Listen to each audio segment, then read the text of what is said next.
Hello, greetings, huzzah. Rochelle here, reporting from inside the Mega Tea Huts in Port Alberni. I just kind of want to throw myself on video and talk about Shou Puerh because I'm drinking it because I love it, pretty much. I also just had a customer come in and buy Earl Grey creme tea, and which is, you know, nice. A lot of people like that. But I also just kind of got a vibe from her that maybe she probably would appreciate pour. And sometimes that happens with people. I'm like, you know what? You have to try pour today. And I guess I don't really explain all the time online why I really love pour. Maybe sometimes I actually do. I don't know.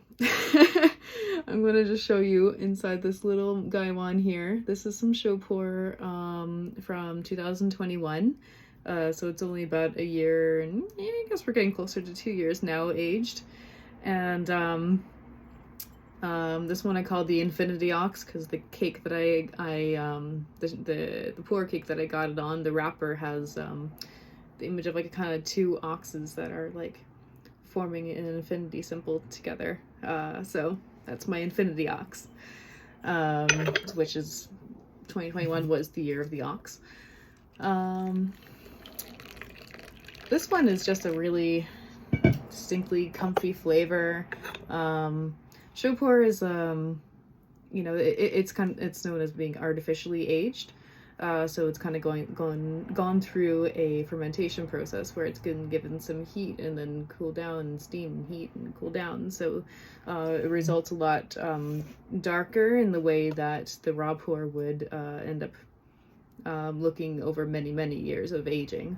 I haven't really had the opportunity to taste one or see one in person that's been aged for like 50 years, but that's all part of the tea journey, and I'm patient.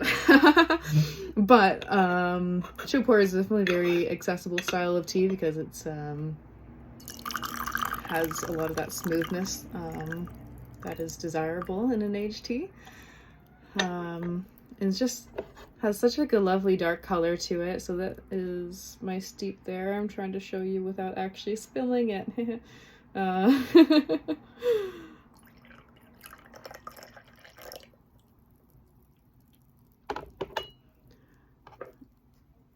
I'm gonna taste.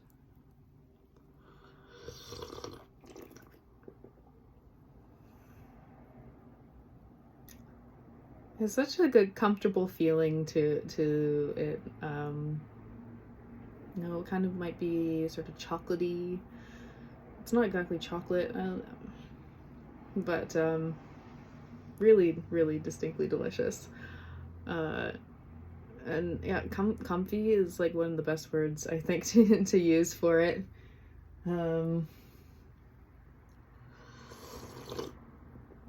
I looked outside because I wanted to compare it to the weather. Yes. You know, there's so many different ways that you can describe tea, the actual flavor notes and where it comes from, the terroir, which is the land that influences the plant, so the plant that the leaves are actually coming from. And sometimes you just compare it to the weather. And it was kind of becoming a sunny day for first time in a little while earlier today, and now it's kind of becoming cloudy and a little bit rainy, as it tends to be around here.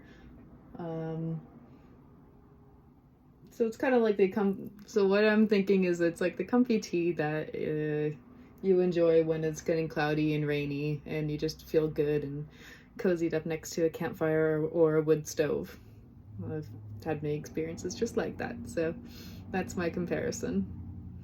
And so Shou Puerh is a nice kind of tea that you can re-steep multiple times, and it's fun for a number of reasons. When your first steep, it has the flavor, but it's a little bit lighter, and then you start going into definitely the second steep is when it just starts to really come out more, in my experience, and the flavor is a lot stronger, and the color of Shou Puerh is like the beautiful part. Beautiful's not the right word. It's just the exciting part. You get your first steep, and if you're used to drinking black tea, you know it's dark, but you can see through it. But when you get at least your second, especially third steep of Shou Puerh, it's just like black, just pure black void in a cup. Beautiful. I'm a poet, and yet sometimes I don't think I'm very good at my vocabulary. Oh.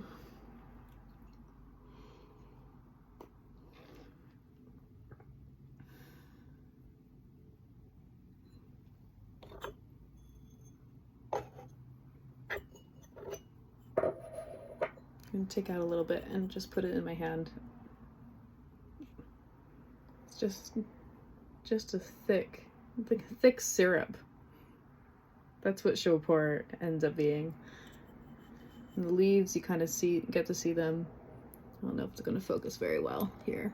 The camera's telling me more light required, and it doesn't really want to give me the best focus and get out of the grainy stage, but that's okay. You can see them kind of crinkled up, and the smell is so rich.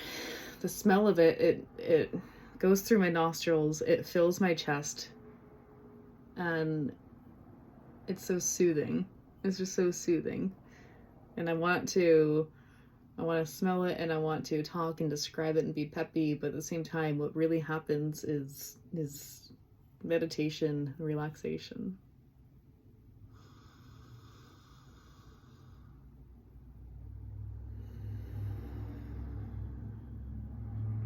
It's the kind of peaceful that, you know, you might smell something and just sniff it and be like, oh wow, that smells pretty good. But what this really does is it draws you all the way in, and you want to smell it and inhale it to your lungs' total capacity, and even past that, but you get to your lungs' capacity, and then you move away and you exhale, and that is the true experience, the deeper, wonderful quality that is Shou Puerh.